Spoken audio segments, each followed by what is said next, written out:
Abramos as nossas Bíblias na carta de Paulo aos Romanos, no capítulo 12. Vamos ler o versículo 1 e 2.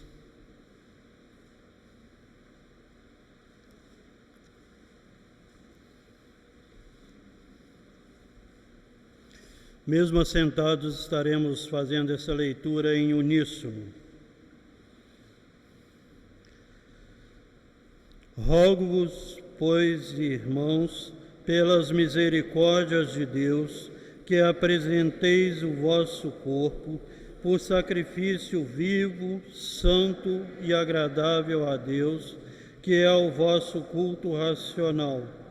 E não vos conformeis com este século, mas transformai-vos pela renovação da vossa mente, para que experimenteis qual seja a boa, agradável e perfeita vontade de Deus.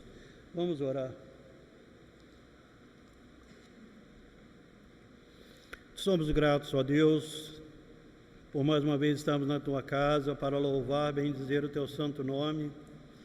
Te agradecemos, Senhor, pelas Tuas misericórdias, pelo Teu cuidado, pela Tua proteção para conosco. Te agradecemos, Senhor, porque podemos estar aqui para louvar, para bendizer ao Senhor, que só Tu és digno de toda honra, todo louvor e toda adoração. Fala, Senhor, ao nosso coração neste momento. Usa-me, Senhor, para a honra e glória do Teu santo nome, em nome de Jesus. Amém.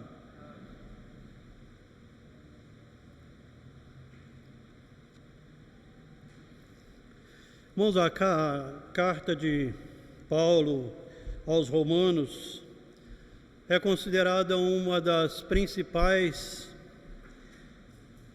os principais documentos bíblicos no que diz respeito a doutrina da eleição, da justificação, da regeneração. E essa carta foi escrita por Paulo mais ou menos no ano 55, e ela tem uma característica do capítulo 1 até o capítulo 11, ela trata justamente do aspecto doutrinário, e do versículo 12 em diante ela trata de um aspecto prático. Quando a gente dá uma passeada pela carta, no capítulo 1 a gente vai ver o Paulo se apresentando como servo de Jesus, e diz que o tema principal do Evangelho é Jesus Cristo. No capítulo 2 nós vemos que o juízo de Deus sobre as pessoas. No capítulo 3 diz que não há um justo sequer. No capítulo 4 fala da justificação pela fé. No capítulo 5 diz que nós temos paz com Deus mediante a justificação por Cristo. Capítulo 6 fala de uma justificação transformadora. Capítulo 7, diz que a lei expõe o pecado e nós temos a necessidade da graça de Cristo. No capítulo 8 ele diz que nenhuma condenação há para os que estão em Cristo. No capítulo 9 ele vai falar da prerrogativa de Deus sobre a soberania de Deus, a prerrogativa da soberania de Deus quanto ao aspecto da eleição. No capítulo 10, todo o que invocar o nome do Senhor Jesus será salvo. No capítulo 11, ele vai falar da salvação pela graça e não por obras.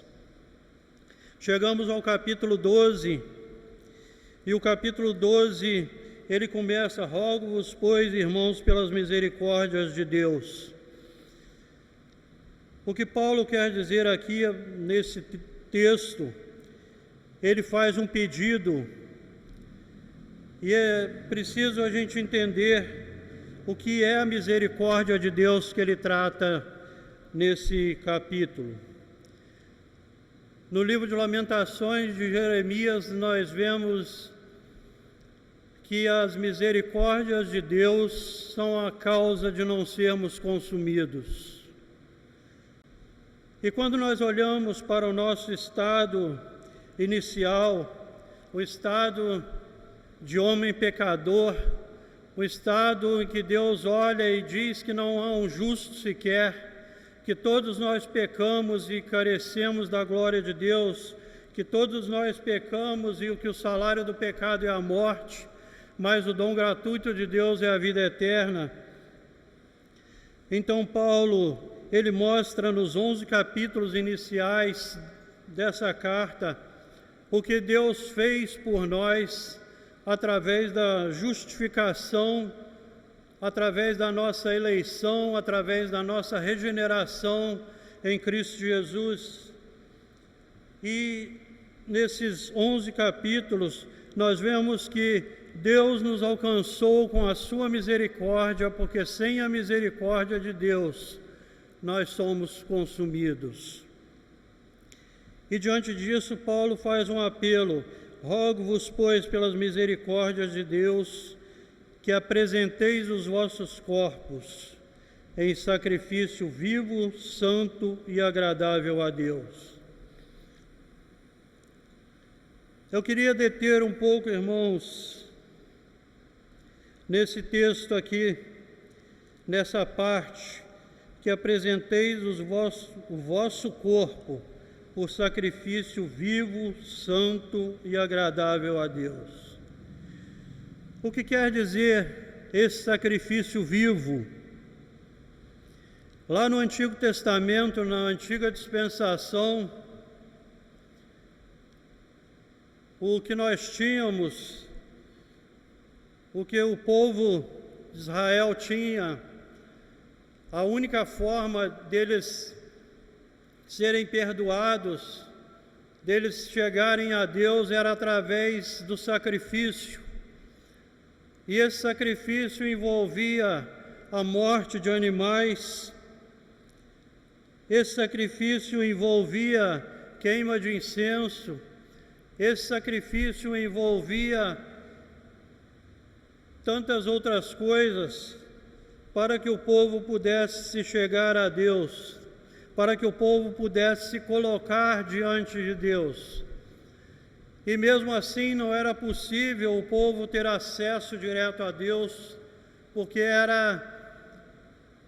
tinha que passar pelo sumo sacerdote. Você não oferecia o sacrifício, o sumo sacerdote, aquele que fazia o papel de Cristo ali, representava, o sumo sacerdote representava o mediador, aquele mediador entre nós e Deus. E agora, com a vinda de Cristo, Paulo, ele nos mostra que diante de tantas misericórdias, diante de tantas bênçãos, diante de tanto cuidado de Deus para conosco, é necessário nos apresentarmos diante de Deus com sacrifício vivo, não mais o sacrifício de animais mortos. E quando nós paramos para pensar, achamos que o Novo Testamento, que é muito mais fácil você seguir do que o Antigo Testamento, nós vemos que agora você não precisa mais levar o animal, mas em compensação é você, é o seu corpo que tem que prestar culto a Deus. Um corpo, sacrifício vivo. O sacrifício vivo é você, sou eu. O sacrifício vivo é nós nos apresentarmos diante de Deus de uma maneira pura, de uma maneira santa. Então o culto, ele passa a ser um sacrifício vivo, e os nossos corpos devem ser apresentados em sacrifício vivo. E ele vai mais além, dizendo que um sacrifício vivo, mas também que o culto deve ser racional.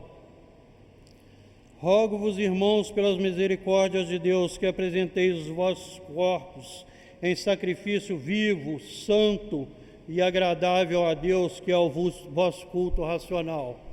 Não mais em incensos, não mais em morte, mas um culto racional, um culto que agrada a Deus, um culto que faz que Deus seja exaltado e que nós, como servos, sejamos humilhados. Esse é o culto que agrada a Deus. Mas, irmãos, muitas vezes, esse culto que agrada a Deus, nós pensamos que é apenas o estar aqui no domingo. Esse culto que agrada a Deus, nós pensamos que é apenas vir à igreja, termos um culto dentro daquilo que a Bíblia ordena. Nós pensamos que esse culto é apenas um serviço de religiosidade que nós fazemos aos domingos. Mas como nosso pastor sempre fala no final do culto, né? O culto público termina, mas o culto da sua vida continua. Então nós temos que lembrar que esse culto que agrada a Deus não é só o ato religioso de domingo. Não é só você vir à igreja e prestar um culto agradável a Deus. Mas o culto que agrada a Deus é o culto que você faz na sua vida, é o culto que você faz no seu trabalho, é o culto que você apresenta a Deus na escola, é o culto que você apresenta a Deus no dia a dia. Quando nós estamos trabalhando e às vezes nós não somos um bom funcionário, nós estamos deixando de prestar o culto a Deus. A Bíblia fala: tudo que fizer seja para a honra e glória de Deus. Então, a partir do momento que você não é um bom funcionário, você está deixando de cumprir o seu culto a Deus. A partir do momento que você não socorre um necessitado, você deixa de cumprir o culto a Deus. A partir do momento que você é um estudante, mas que vai colar na prova, você está deixando de prestar um culto a Deus. O culto, na verdade, não é aquilo que nós fazemos aqui no domingo, só isso no domingo. O culto é o que você faz durante toda a semana e chega no domingo, você apresenta para Deus o seu culto. Então, o culto ele tem que ser de um sacrifício vivo, de um sacrifício santo. E esse sacrifício santo vem da palavra kadosh, que significa separado para Deus. Quando nós somos separados para Deus, temos que prestar um culto agradável a Deus.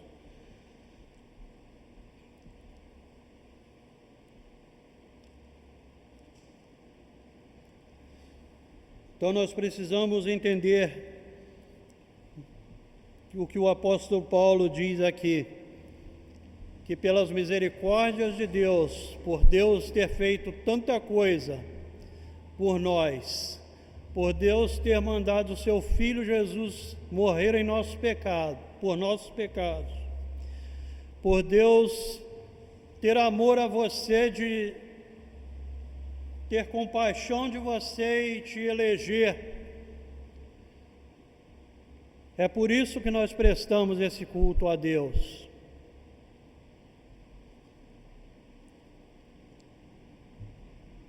E deve ser um culto racional, um culto inteligente. O culto, irmãos, quando você passa durante a semana inteira e não age de acordo com a palavra de Deus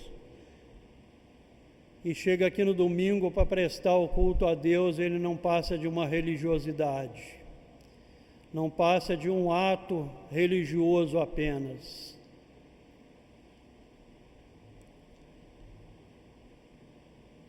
Nós devemos glorificar a Deus e prestar culto em todos os momentos da nossa vida.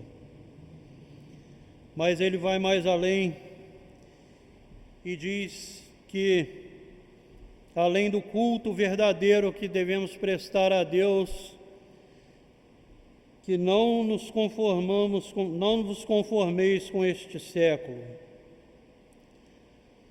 não vos conformeis com este mundo, não se conformeis com as coisas do mundo.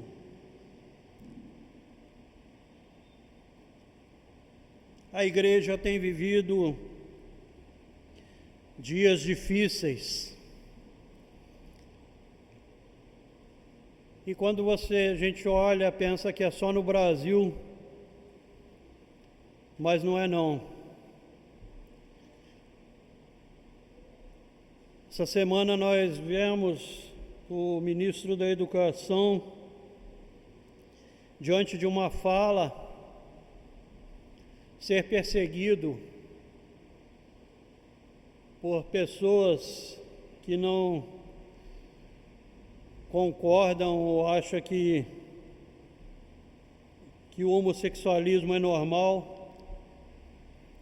E em uma fala do ministro da Educação, ele foi duramente atacado.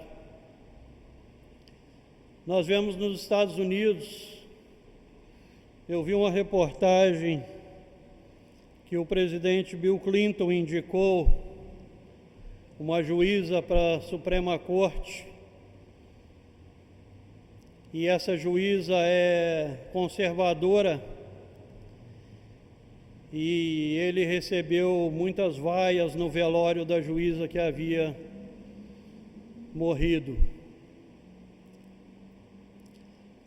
Nós olhamos para a Europa e vemos que não temos mais igrejas evangélicas sérias, as que têm com pequenas pessoas, pequeno número de pessoas. E nós ficamos pensando na perseguição da igreja, e às vezes nós olhamos para isso e ficamos aterrorizados, como se isso não fosse uma profecia bíblica, que no final dos tempos haveria perseguição à igreja, que no final dos tempos a igreja seria perseguida.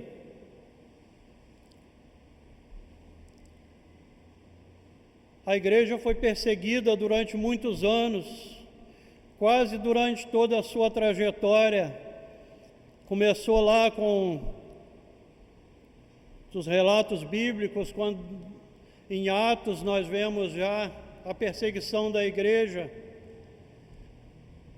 a morte de Estevão por apedrejamento. A igreja passou por perseguições em Roma. A igreja passou perseguições durante a Idade Média. A igreja passou por perseguições no Brasil. Não muitos anos atrás, há menos de 100 anos atrás, a igreja no Brasil sofreu uma perseguição muito grande. Hoje nós temos sofrido perseguições, mas uma das coisas que eu tenho visto, e eu tenho falado sempre, que a igreja sempre venceu as perseguições. E nos períodos de perseguição a igreja tornou-se mais forte. Mas a igreja que abandonou o Evangelho, a igreja que se deixou levar pelo liberalismo teológico, como na Europa, todas elas sucumbiram. E a igreja há de passar por perseguições. A Bíblia nos relata isso e nos mostra isso. E se estamos vivendo esses dias de perseguição, é porque Deus tem um plano para a igreja. E durante esse período de pandemia, nós tivemos coisas terríveis acontecendo no Brasil. Situações tristes, situações de corrupção, mas também nós temos visto que a igreja de Cristo está sendo sacudida e está sendo peneirada. Os falsos mestres, os falsos profetas, aqueles que enganavam as pessoas, têm sido desmascarados. A perseguição às vezes vai ser necessária para que possa passar realmente na peneira aqueles a quem Deus chamou. E muitas vezes, irmãos, nós vemos a perseguição da igreja e estamos aterrorizados.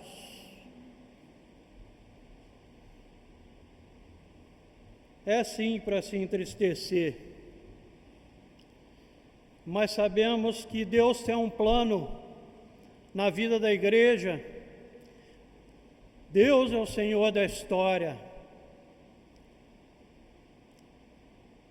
Então não vos conformeis com este século.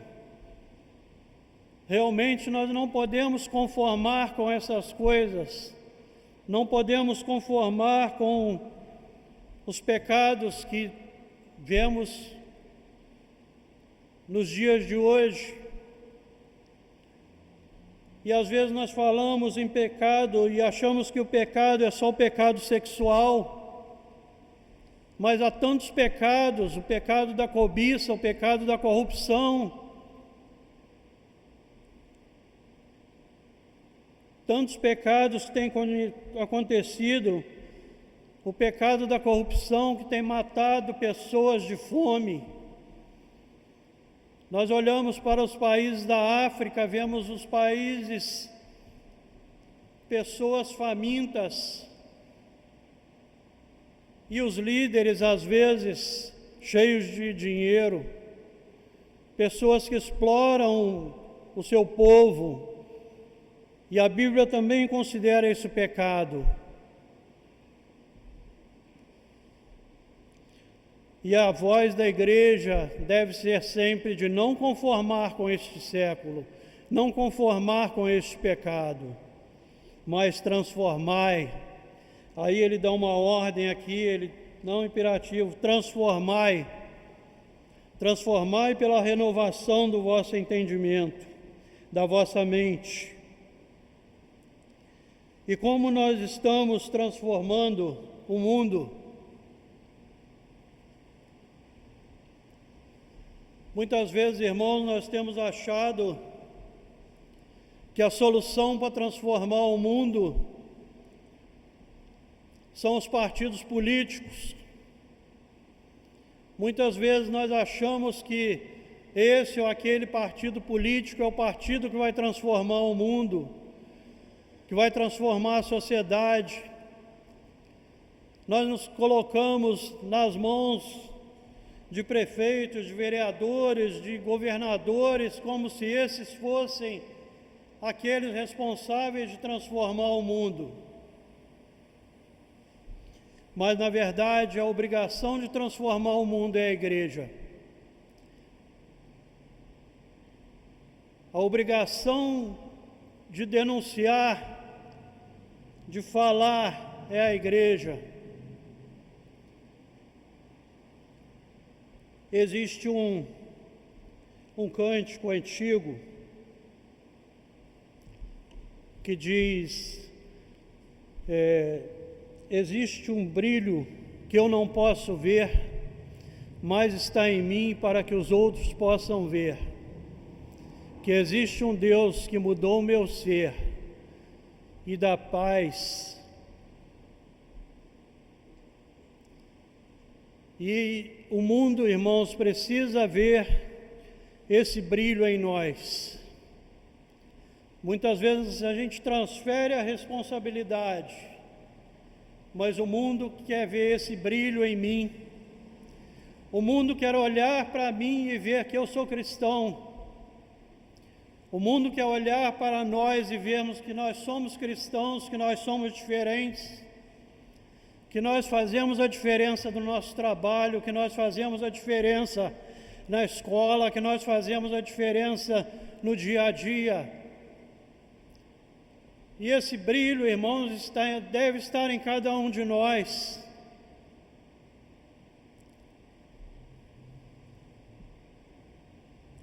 O grande evangelista Moody, um dos maiores evangelistas que nós já conhecemos no século XIX. Moody era um homem que, quando criança, seu pai morreu cedo e sua mãe sustentando 8 filhos, com toda a dificuldade. Moody ouviu um pastor que pregava na casa da sua mãe e ele dizia: o mundo está para ver o que um homem nas mãos de Deus é capaz de fazer. E Moody, ouvindo essa mensagem, ouvindo esse sermão, ainda criança, resolveu deixar aquele local, o interior nos Estados Unidos, e partiu para uma cidade maior. E ali ele se tornou um vendedor de sapatos na loja de um parente e começou a progredir. E ele começou a vender sapatos fora. E este homem tinha um objetivo, e o objetivo dele não era vender sapatos, mas o objetivo dele era pregar o Evangelho. E Moody, por onde ele passou, ele transformou vilas inteiras, cidades inteiras. E ele pregava e ele incomodava tanto que os donos de bares, de prostíbulos, começaram a se voltar contra ele, porque naquele local onde ele pregava, acabava o movimento dos bares e dos prostíbulos, porque as pessoas eram levadas a Cristo pela sua instrumentalidade. Existia um brilho no olhar, as pessoas viam um brilho em Moody, e é esse brilho que a igreja talvez hoje esteja precisando para transformar o mundo. E muitas vezes nós achamos que vamos transformar o mundo através da política. Nós temos hoje talvez a maior bancada evangélica no Senado, na Câmara do Brasil, na Câmara Federal, a maior bancada evangélica que nós já temos, e nós vemos hoje uma bancada evangélica que não se preocupa com o Evangelho, mas se preocupa apenas em enriquecer. Vemos pastores sujando o nome do Evangelho, pessoas que se dizem pastores sujando o nome do Evangelho, ridicularizando o Evangelho.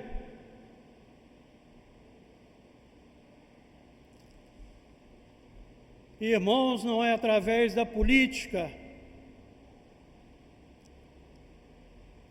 não é através de nada aí fora, de sociedades qualquer que seja, mas o mundo só pode ser modificado através da Igreja de Cristo. E a responsabilidade é minha, é de cada um de nós. Nós precisamos fazer com que o mundo veja a luz de Cristo em nós. Nós precisamos ser aquele lâmpada no velador que ilumina, mas muitas vezes a igreja tem sido a lâmpada enfiada debaixo da mesa que não clareia nada. Transformai o mundo, transformai este século. Não vos conformeis com este século, mas transformai-vos pela renovação da vossa mente. Só assim, irmãos, nós poderemos entender qual a boa, agradável e perfeita vontade de Deus na nossa vida. Só assim nós vamos poder entender o que Deus quer realmente para a nossa vida, para a nossa igreja, para o nosso país. A vontade de Deus, ela é boa, ela é perfeita e agradável. Se nós estamos vivendo essa situação no nosso país e no mundo, não se atemorize. Tenha certeza que o Deus que conduz a história, Ele está no comando de todas estas coisas. E tudo isso tem um propósito nas mãos de Deus. Que nós possamos entender a nossa necessidade de sermos luz do mundo. Nós precisamos entender a nossa necessidade de que o mundo olhe para nós e veja Cristo em nós, em nosso rosto. Que Deus nos abençoe. Amém.